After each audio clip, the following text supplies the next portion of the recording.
reduce interest rates, just chopping away with the machete.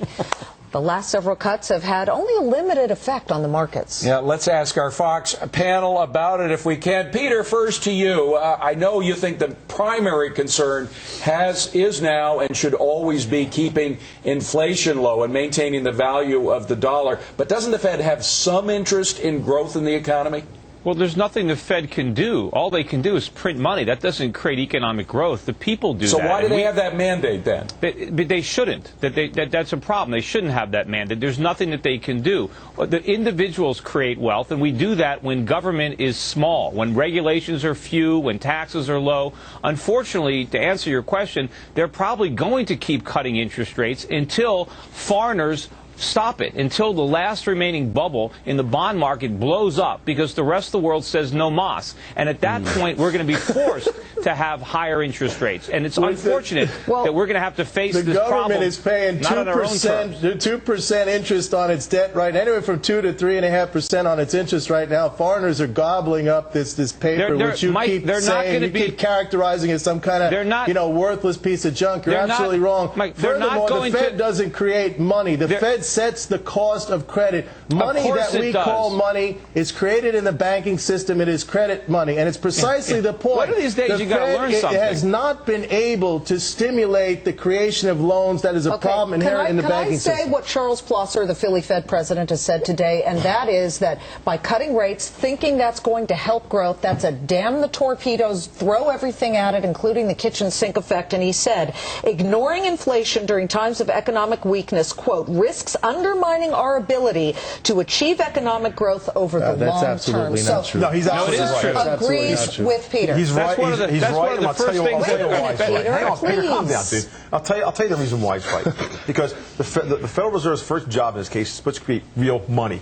So you can count on it being the same as today, a year from now, 2 years from now. No, once you get, yes, it is. Once you get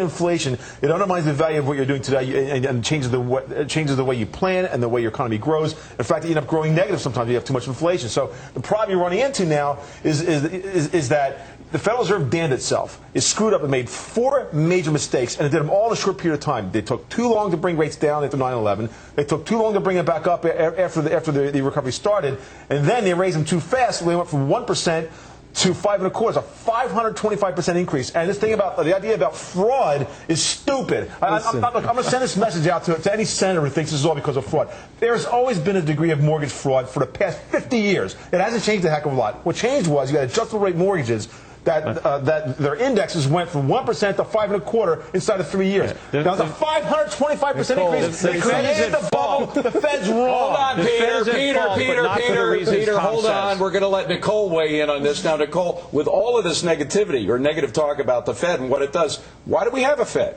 Why don't we just have a currency board and just have a gold-based dollar as we used to?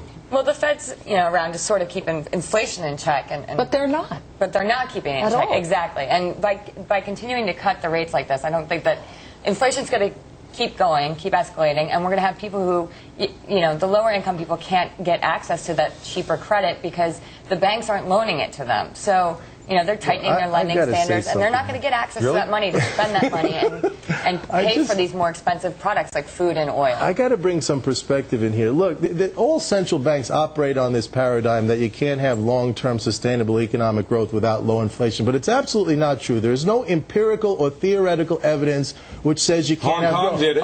They had a currency board. Look, except for the second countries. You had countries like Turkey had 1,000% inflation. The economy was booming over there. Inflation is an annoyance, but you can't say you can't have economic growth. In the 1970s, it's a good thing you don't have any clients, Mike. We had what we call very big, very high inflation, double-digit inflation. The economy was growing. The economy went into the deepest recession since the Depression when Paul Volcker put interest rates up to 20%. The double-digit inflation began at the end of the 70s.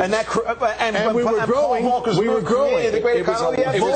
Volcker's actions to crush the inflation by jacking up rates to 21% gave us the worst recession since the 1930 Depression. Look, He had to do that Why? because of the foolish policies of the 1960s and the 1970s that we're repeating right now. The 70s, and if you we had think, 2 hold on, oil let me finish. embargoes. If you think inflation is just an annoyance, you ought to have clients like I do. You ought to be helping people plan for their retirement and tell them that inflation is just a nuisance. Inflation destroys people's futures. You're it wrecks such a their wonderful retirement. money It manager. I undermines their thought you're savings. making money for your clients with inflation. They're happy with it. No. In fact, if inflation goes down, all your fancy gold investments and short dollar investments, you're going to lose everything and go right back to where you were before. Quick last I'm making statement my by clients Peter. Go money ahead, because I'm helping them avoid the inflation. But unfortunately, most people don't have accounts with me. They're being slaughtered by inflation because they're not getting out of the That's the last word.